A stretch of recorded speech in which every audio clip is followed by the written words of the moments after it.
আপনার বানানো রসমালাই কি রান্নার সময় ভেঙে যায় নাকি ভিতরে রস ঢুকে না বলে শক্ত হয়ে যায়? আজ আমি আপনাদের সব সমস্যার সমাধান করে দেব আমার এই একটা ভিডিওতে। আজ বানাচ্ছি একদম পারফেক্ট নরম তুলতুলে রসমালাই। তবে রেসিপিটা শুরু করা যাক।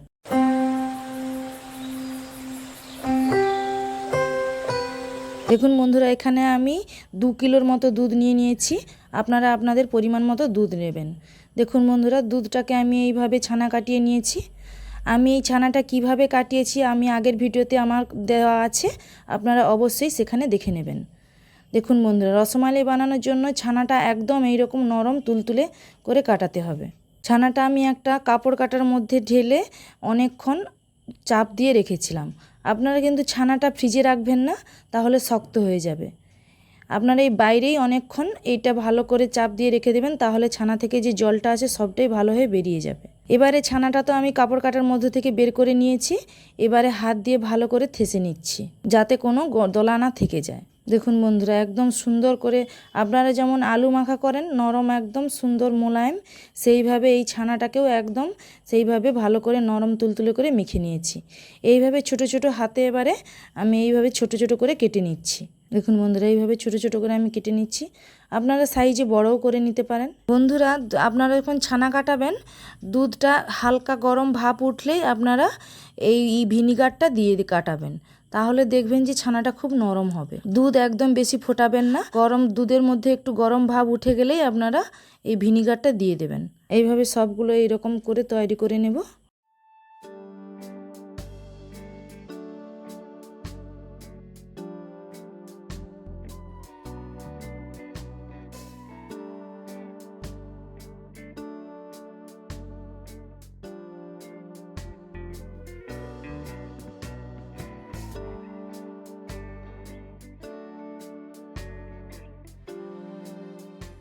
দেখুন বন্ধুরা, এইরকম সবগুলো এইরকম একই রকমভাবে তৈরি করে নেব। বন্ধুরা, যারা আমার চ্যানেলে একদম নতুন, চ্যানেলটি এখনও সাবস্ক্রাইব করেননি, অবশ্যই চ্যানেলটিকে সাবস্ক্রাইব করে রাখুন।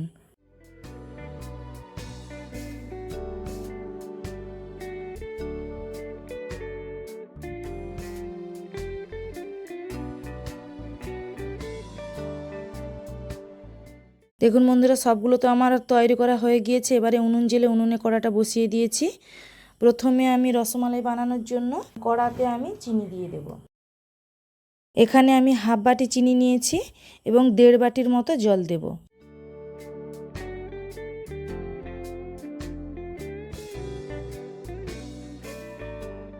দেখুন বন্ধুরা, চিনি রসটা তো আমার ফুটে উঠেছে। এবারে আমি এই মিষ্টিগুলো ছেড়ে দিচ্ছি।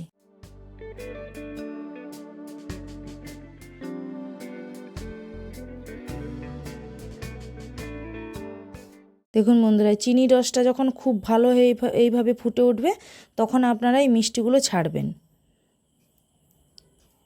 এই মিষ্টিটাকে কিন্তু চিনি জলের মধ্যে 10 থেকে 15 মিনিটের মতো ভালো করে ফোটাতে হবে।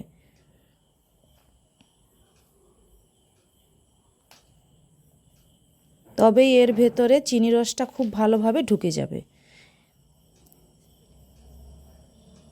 দেখুন বন্ধুরা, এখানে বাটিতে আমি অল্প একটু গরম দুধ তুলে রেখেছি। এর মধ্যে ফুড কালার মিশিয়ে আমি এটা রঙটা গুলে নিচ্ছি। আপনারা কেশর থাকলে কেশর দিয়েও করতে পারেন।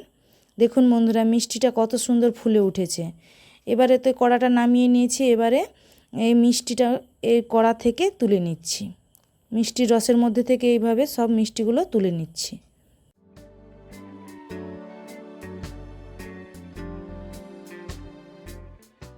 এবারে কড়াতে দুধটা তো আমি ভালো করে ফুটিয়ে নিয়েছিলাম। এবার কিছুটা দুধ বাটিতে তুলে নিচ্ছি। তুলে নিয়ে এর মধ্যে এলাচ এবং গুঁড়ো দুধ মিশিয়ে দিলাম।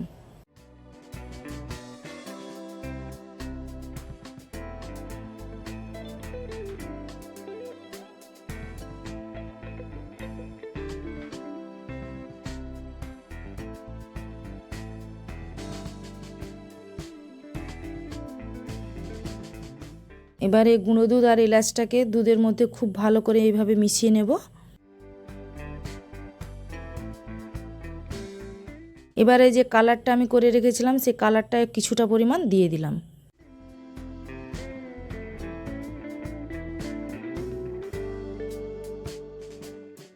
অল্প একটু চিনিও এর মধ্যে দিয়ে দিচ্ছি।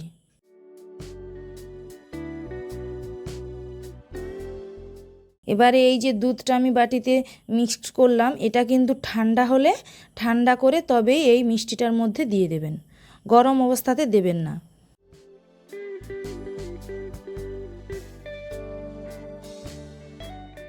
দেখুন বন্ধুরা, আমি এবারে মিষ্টির মধ্যে আমি দুধটা দিয়ে দিলাম। মিষ্টিগুলো কিন্তু আমার একটাও ভাঙেনি। এবারে কিছুটা কাজু বাদাম কুচিয়ে রেখেছিলাম, সেগুলো ওপর থেকে ছড়িয়ে দিচ্ছি।